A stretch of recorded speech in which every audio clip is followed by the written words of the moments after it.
Imagine cette scène, une nuit glaciale, un vent violent, une montagne silencieuse, mais quelque chose ne va pas. Ils sont 9, jeunes, expérimentés, en parfaite santé. Ils entrent dans une zone appelée Dyatlov Pass. Aucun d'eux n'en sortira vivant. Le récit, en 1959, un groupe de randonneurs russes part en expédition dans les montagnes de l'Oural. Ils connaissent que le froid, ils connaissent le danger, ce ne sont pas des amateurs. Ce soir-là, ils installent leur tente sur la pente d'une montagne. Tout semble normal, quelque chose les terrorise. Ils ne sortent pas par l'entrée, ils découpent la tente de l'intérieur et ils fuient, 9 personnes, en pleine nuit, par moins 30 degrés. Certains sans chaussures, d'autres sans manteau. Cette fuite sera leur dernière décision.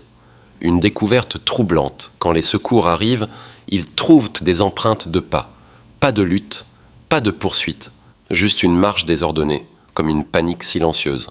2 corps sont retrouvés près d'un arbre, presque nus, avec des traces de feu, comme s'ils avaient accepté de mourir de froid. Mais plus loin, l'horreur d'interlocuteur, les autres corps sont retrouvés plus tard. Des os brisés violemment, comme écrasés par une force énorme, mais aucune blessure externe. Une femme sans langue, certains sans yeux. Aucune explication logique, le détail qui dérange. En analysant les vêtements, des traces de radiation. Et à partir de ce moment-là, les autorités se taisent. Le rapport officiel conclut par une seule phrase « Mort causée par une force naturelle inconnue ». Rien de plus. Dossier fermé, fin à suivre. Mais une question reste, qu'est-ce qui peut terroriser 9 randonneurs expérimentés au point de les pousser à fuir la mort, pour mourir quand même? Quelle force peut briser des os sans laisser de traces? Et surtout, pourquoi tant de silence?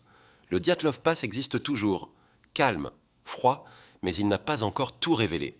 Dans l'épisode 2, nous explorerons les théories les plus inquiétantes, celles que certains préfèrent ne jamais évoquer. Si tu veux connaître la suite de cette histoire, abonne-toi, like la vidéo, dis-moi en commentaire ce que tu en penses et partage-la, ça me soutient beaucoup